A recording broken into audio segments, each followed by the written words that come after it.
மேச ராசி இந்த குரு வக்ரவ பயிற்சி எப்படி இருக்க போகுது அப்படிங்கிறத விரிவாக டீட்டெயில்டாக பார்க்க போகிறோம். இப்போ பார்த்தீங்கன்னா மேச ராசி அப்படின்னு எடுத்துக்கிட்டோம்னா காலச்சக்கரத்தின் முதல் ராசி தாங்க மேச ராசி. செவ்வாய் பகவானோட ஆதிக்கம் நிறைந்த ஒரு ராசிகளில் மேச ராசி அப்படிங்கிறது முக்கியத்துவம் வாய்ந்தது. அதுலேயும் வேகம், விவேகம், எடுத்த செயல்களில் விடாமுயற்சி இதெல்லாம் ஒரு அடிப்படை குணங்களாக இருக்கக்கூடிய ஒரு அமைப்பு. அதே போல் நிதி நிர்வாகம், நிர்வாகத்திறன், அரசு நிர்வாகத்திறன், இப்படிப்பட்ட நிர்வாகம் சார்ந்த துறைகளில் முக்கிய பொறுப்புகள் அப்படிங்கிறது மேசராசிகளுக்கானே உண்டான ஒரு சிறப்பு. ஓகேங்களா? இப்போ அந்த வகையில் உங்களுக்கு என்ன மாதிரி நிகழ்வுகள் இந்த குரு வக்ரவ பயிற்சியால் நடக்க போகுது அப்படிங்கிறத பார்க்குறோம். குரு வக்ரவம் அப்படிங்கிறது பார்த்திங்கன்னா வர்ற அக்டோபர் 9ஆம் தேதியிலிருந்து அடுத்த வருடம் 2025 பார்த்திங்கன்னா பிப்ரவரி 4ஆம் தேதி வரையும் கிட்டத்தட்ட 4 மாத காலங்கள் குரு வக்ரகதி நிலையை அடைகிறார். குரு வக்ரகதி நிலையை அடைகிறதுனால என்ன மாதிரி பலன்களை உங்களுக்கு கொடுப்பார், அவர் குரு அப்படிங்கிறவர் எப்பேற்பட்டவர் அப்படிங்கிறத நம்ம சின்னதாக தெரிஞ்சுக்கணும். குரு அப்படிங்கிறவர் பார்த்திங்கன்னா அன்பு, அமைதி, அடக்கம், நீதி, நேர்மை, கண்ணியம், கட்டுப்பாடு, கருணை, அன்பு செலுத்துறது, அது மட்டும் இல்லாமல் பாருங்கள் ஒரு பெரும் பணத்துக்கு ஒரு சொந்தக்காரர், அது இல்லாமல் எப்பேற்பட்ட தோஷத்தையும் நீக்கக்கூடியவர் தான் குரு பகவான். குழந்தைக்காரகர், அதே நேரத்தில் களத்திரக்காரகர். ஒருத்தருக்கு திருமணம் நடக்கணும் அப்படின்னா குருபலம், வியாழ நோக்கம் அப்படிங்கிறது ரொம்ப முக்கியங்க. அது இருந்தால் தான் நம்ம திருமணம் சுபகாரியங்களை செய்ய முடியும். அவரோட முன்னிலையில், இறைவனோட முன்னிலையில் செய்கிறது தான் அதற்கான ஒரு அர்த்தம். இப்படிப்பட்ட இந்த குரு பகவான் அப்படிங்கிறவர் நீதித்துறை, நிர்வாகத்துறை, அதே நேரத்தில் நீதித்துறை, இது சார்ந்த துறைகள்லாம் முக்கிய பொறுப்புகள் அப்படிங்கிறது இவருக்கானது. இப்படிப்பட்டவர் இப்போ வக்ரகதி நிலையை அடைகிறார். உங்களுடைய ராசியிலிருந்து 2ஆம் இடத்துல குரு பகவான் வக்ரகதி நிலையில் அடைகிறார். இப்போ என்னென்ன கிரக அமைப்புகள் இருக்குது அப்படின்னு பார்த்துக்கிட்டோம்னா இந்த காலகட்டத்தில் உங்களுடைய ராசியிலிருந்து 3ஆம் இடத்துல செவ்வாய் பகவான் ராசிநாதன் இருக்கிறார். அடுத்து உங்களுடைய ராசியிலிருந்து 6ஆம் இடத்துல சூரிய பகவான், புதன், கேது சேர்ந்து இருக்கக்கூடிய ஒரு அமைப்பு. அடுத்து 7ஆம் இடத்துல களத்திரக்காரகன் சொல்லக்கூடிய சுக்கிரன் ஆட்சி பெற்று இருக்கக்கூடிய ஒரு அமைப்பு. அடுத்து உங்களுடைய ராசியிலிருந்து 11ஆம் இடத்துல சனி பகவான் வக்ரகதி நிலையில் இருக்கிறார். 12ஆம் இடத்துல ராகு பகவான் இருக்கக்கூடிய இந்த அமைப்பு. இந்த சூழ்நிலையில் குரு பகவான் வக்ரகதி நிலையை அடைகிறார். குரு அப்படிங்கிறவர் தனக்காரகர், குழந்தைக்காரகர், வருமானத்திற்குரியவர், பதவிக்கு உடையவர், பொறுப்பு, இதுகளுக்கெல்லாம் குரு பகவான் தான். இப்போ இந்த குரு பகவான் 2ஆம் இடத்துல வக்ரகதி நிலையை அடைகிறதுனால என்ன நடக்கும், அப்போ ஸ்தான பலத்தில் என்ன மாதிரி விஷயங்கள் வருது அப்படின்னா, சிம்ம ராசியை பொறுத்த வகையில் தனஸ்தானம்னு சொல்லக்கூடிய 2ஆம் இடத்துல இருக்கிற அந்த குரு பகவான் இதுவரையும் ஒரு தடையில்லா வருமானத்தை கொடுத்துக்கிட்டு இருந்தார். 1. 2வது குடும்பத்தில் மகிழ்ச்சி, குடும்பத்தில் ஒரு சுப விஷயங்களை திட்டமிடுறது, செய்கிறது, அப்படிப்பட்ட விஷயங்களை கொடுத்தார். அதே போல் பேசுகிற வார்த்தைகள்லாம் மதிப்புக்குரியதாக இருந்தது. நம்மளோட சொல் பிறரால் கேட்கப்பட்டது, அங்கீகரிக்கப்பட்ட ஒரு நல்ல காலம். இந்த விஷயங்கள்லாம் இப்போ என்ன நடக்குது அப்படின்னா கொஞ்சம் மாற்றம் ஏற்படக்கூடிய ஒரு காலகட்டமாக இருக்குது. அப்போ குடும்பத்தில் கொஞ்சம் பேசுகிறது அப்படிங்கிற ஒரு விஷயத்தை கொஞ்சம் பார்த்து நிதானமாக பேசக்கூடிய ஒரு காலகட்டம். அதே போல் வருமானத்தில் லாபம் அப்படிங்கிற ஒரு விஷயம் கொஞ்சம் ஏற்ற இறக்கங்களோடு இருக்கக்கூடிய ஒரு அமைப்பு அப்படிங்கிறது இருக்குது தொழில் சார்ந்த விஷயத்தில். அதே போல் பார்த்திங்கனாக்க வாக்குறுதிகள், நம்ம எல்லாம் சொல்கிறதெல்லாம் இனி எல்லாரும் கேட்பாங்க அப்படிங்கிறது மாதிரி சில முக்கிய விஷயங்களை பார்த்திங்கன்னா சொல்லி அதை கேட்கல நிராகரிக்கிற காலங்களும் இந்த காலகட்டத்தில் வரக்கூடிய ஒரு அமைப்பு இருக்குது. அப்போ இந்த விஷயங்களில் கொஞ்சம் கவனமாக இருக்கணும் அப்படிங்கிற ஒரு அமைப்பு இருக்குது. இது எந்தெந்த இடங்களில் இருக்கணும்னா, வாக்குறுதிகளை இந்த காலகட்டத்தில் கொடுக்கப்படாது.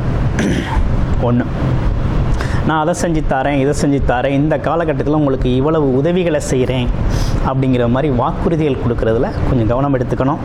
அதே போல் குடும்பம் சார்ந்த உறவுகளில் பேசுகிறதுலையும் கொஞ்சம் பொறுமை நிதானத்தை கடைபிடிக்கணும். பணம் சார்ந்த விஷயத்தில் கையாளுறதுலையும் சிக்கனம் அப்படிங்கிற ஒரு விஷயத்தை இந்த காலகட்டத்தில் மேசராசி அன்பர்கள் கையாளணுங்கிற அமைப்பு இருக்குது. அடுத்து, குழந்தைகள் சம்மந்தப்பட்ட விஷயத்தில் எப்படி இருக்கணும் அப்படின்னா, குழந்தைகள் இதுவரையும் உங்கள் பேச்சை கேட்டாங்க, சொல் கேட்டு நடந்தாங்க அப்படின்னா நடந்திருக்காங்க. அதே போல் படிப்பு, குழந்தைகளோட தேவைகளை நிறைவேற்றின ஒரு நல்ல காலம் இது. அப்போ இந்த காலகட்டத்தில் குழந்தைகள் அப்படிங்கிறதுக்கு சின்ன சின்ன மருத்துவ செலவுகள் வரக்கூடிய ஒரு அமைப்பு அப்படிங்கிறது சில பேருக்கு உண்டு, எல்லாருக்கும் அப்படின்னு சொல்லிட முடியாது. அதே நேரத்தில் படிப்பிற குழந்தைகளோட கல்வி நிலை எப்படி இருக்கும் அப்படின்னா, கொஞ்சம் கல்வி நிலையில் கொஞ்சம் முன்னேற்றம் சில பேருக்கு காணப்படும், சில பேருக்கு ஒரு மந்த நிலை அப்படிங்கிறது காணப்படும். இது என்ன சூழ்நிலை அப்படின்னா, அவங்கவுங்க சுய ஜாதகத்தில் என்ன தசாபுத்தி ஓடுது. இப்போ மேச ராசி ஓகே, மேச ராசி மேச லக்கணம் அப்படின்னா இந்த அமைப்பு அப்படிங்கிறது பொருந்தக்கூடிய ஒரு நல்ல அமைப்பு 100% இருக்குது. வேறொரு லக்கணமாக இருக்குது அப்படின்னா, அப்போ அந்த லக்கண பலன்கள் திசாபுத்தி பலன்களோட சேர்த்து ஒப்பிட்டு இந்த பலன்களை பார்க்கணும். அந்த அமைப்பு அப்போ வேறொரு லக்கணமாக இருக்குது அப்படின்னா, உங்களுடைய லக்கணத்திற்கும் இந்த ராசிக்கும் என்ன விதமான தொடர்பு, இந்த காலகட்டத்தில் இந்த குருவால் என்ன விதமான விஷயங்கள் நடக்கும் அப்படிங்கிறத உறுதியிட்டு அந்த பார்த்தீங்கன்னா தசாபுத்தி உங்களுக்கு காமிச்சு கொடுக்கும். அந்த மாதிரி உங்களுடைய ஜாதகங்களை பார்க்கணும். இந்த குரு வக்ரவ காலம் சாதகமாக இருக்கா பாதகமாக இருக்கா அப்படின்னு பார்க்கணும் அப்படின்னா, டிஸ்பிளேயில் தர நம்பருக்கு கால் பண்ணி உங்களுடைய ஜாதகத்தை நீங்கள் டைம் ஃபிக்ஸ் பண்ணி அப்பாயின்மெண்ட் வாங்கி பார்த்துக்கலாம். இப்போ என்னென்னு கேட்டிங்கன்னா, அடுத்து குருவோட பார்வை எப்படி இருக்குது அப்படிங்கிறத பார்க்க போகிறோம். குருவோட பார்வை அப்படிங்கிறது 6ஆம் இடத்துல இருக்குது, வக்ரவ பார்வை. அப்போ நீண்ட நாளாக கடன் பிரச்சனை அடைபடலை அப்படின்னா, இந்த காலகட்டத்தில் கடன் பிரச்சனைகளை படிப்படியாக குறைக்கக்கூடிய ஒரு நல்ல விஷயம் ஏற்பட்டிருக்கு. அதே போல் தீராத நோய் இருக்குன்னா கண்டிப்பாக தீரக்கூடிய ஒரு அமைப்பு அப்படிங்கிறது ஏற்படுது. எதிரிகள் தொந்தரவு அப்படிங்கிறது கொஞ்சம் குறையக்கூடிய ஒரு அமைப்பு இருக்குது. வேலை இல்லை, வேலை கிடைக்கல, நீண்ட நாளாக வேலை கிடைக்கல அப்படின்னா கண்டிப்பாக உறுதியாக வேலை கிடைக்கும். உங்களுடைய ஜாதகத்தில் குரு வக்ரவம் பெற்று இருக்கிறார், அல்லது வக்ரவம் பெற்றவரோட திசை நடக்குது, அல்லது குரு திசையே நடக்குது இந்த காலகட்டத்தில் அப்படின்னா, உறுதியாக அந்த வேலை தொழில் சம்பந்தப்பட்ட விஷயங்கள்லாம் நல்லா நடக்கக்கூடிய ஒரு அமைப்பு அப்படிங்கிறது இந்த காலகட்டத்துக்கு ஏற்படும். ஆமாம். அதே போல் 8ஆம் இடத்தை பார்க்குறார். மனஸ்தாபங்கள், கோர்ட்டு கேஸு, வம்பு வழக்கு, பிரிவினை சார்ந்த விஷயங்கள், ஆமாம், வெளிநாடு வெளியூர் பயணங்கள் தொடர்பான விஷயங்கள்லாம் அந்த காலகட்டத்தில் உங்களுக்கு சாதகமாக இருக்கும். அதே போல் வேற என்ன சிறப்புகள் இருக்குது அப்படின்னு எடுத்துக்கிட்டோம்னா, இந்த காலகட்டத்தில் 10ஆம் இடத்தை பார்க்குறார், தொழில் ஸ்தானத்தை பார்க்குறார். அப்போ தொழில் அதிபதினு சொல்லக்கூடிய சனி பகவான் 11ஆம் இடத்துல வக்ரகதி நிலையில் இருக்கிறார். வக்ரவம் பெற்ற கிரகங்களோட இடத்தை வக்ரவம் பெற்ற கிரகமே பார்க்கக்கூடிய ஒரு சூழ்நிலை ஏற்பட்டிருக்கு. அப்போ என்ன நடக்குதுன்னா, தொழில் சார்ந்த முயற்சிகள் அப்படிங்கிறது இந்த காலகட்டத்தில் கொஞ்சம் அதிகரிக்கணும். தொழில் வியாபாரம் சார்ந்த விஷயம்லாம் கொஞ்சம் கூடுதல் உழைப்பு, கூடுதல் முயற்சி அப்படிங்கிறது இந்த காலகட்டத்துக்கு தேவைப்படுது. அதற்கான வருமானம் அப்படிங்கிறது நல்லபடியாக அமையக்கூடிய ஒரு அமைப்பு அப்படிங்கிறது ஏற்பட்டிருக்கு. இப்போ இதெல்லாம் தாண்டி இந்த காலகட்டத்தில் உங்களுடைய நட்சத்திர பலன்கள் எப்படி இருக்குது அப்படிங்கிறத பார்க்க போகிறோம். அப்போ அஸ்வினி நட்சத்திரத்துக்கு எப்படி இருக்கும் அப்படின்னா, அஸ்வினி நட்சத்திரத்தை பொறுத்த வகையில் வேலை இடத்துல இருந்த சிக்கல்கள் தீரக்கூடிய ஒரு அமைப்பு இருக்குது. உங்களுக்கும் மேலதிகாரிகளுக்கும் இருந்த அந்த பிணக்குகள்லாம் மாறக்கூடிய ஒரு அமைப்பு, கடனை கட்டக்கூடிய ஒரு அமைப்பு. ஆமாம். அதே போல் உறவுகளில் இருந்து வந்த சிக்கல்கள்லாம் அந்த காலகட்டத்தில் மாறக்கூடிய ஒரு தன்மை அப்படிங்கிறது ஏற்பட்டிருக்கு. அது இல்லாமல் உடல் உபாதைகள் அப்படிங்கிற ஒரு விஷயம்லாம் படிப்படியாக குறையக்கூடிய அமைப்பு, எங்கே மருத்துவம் பார்த்தா சரியாகும் அப்படிங்கிற ஒரு விஷயம்லாம் அந்த காலகட்டத்தில் உங்களுக்கு தெரிய வரக்கூடிய ஒரு அமைப்பு இருக்குது. அடுத்து வேற என்ன அப்படின்னு கேட்டிங்கன்னா, பரணி நட்சத்திரத்துக்கு எப்படி இருக்குது அப்படிங்கிறத பார்க்க போகிறோம். பரணி நட்சத்திரம் அப்படின்னு எடுத்துக்கிட்டோம்னா திருமண காலகட்டம். அப்போ இந்த காலகட்டத்தில் என்னென்னா, நீண்ட நாள் திருமணமாகாமல் வெயிட் பண்ணிக்கிட்டு இருக்கீங்க, வரன் அமையலைன்னா இந்த காலகட்டத்தில் உறுதியாக வரன் அமையும், அதில் எந்த மாற்றமும் இல்லை.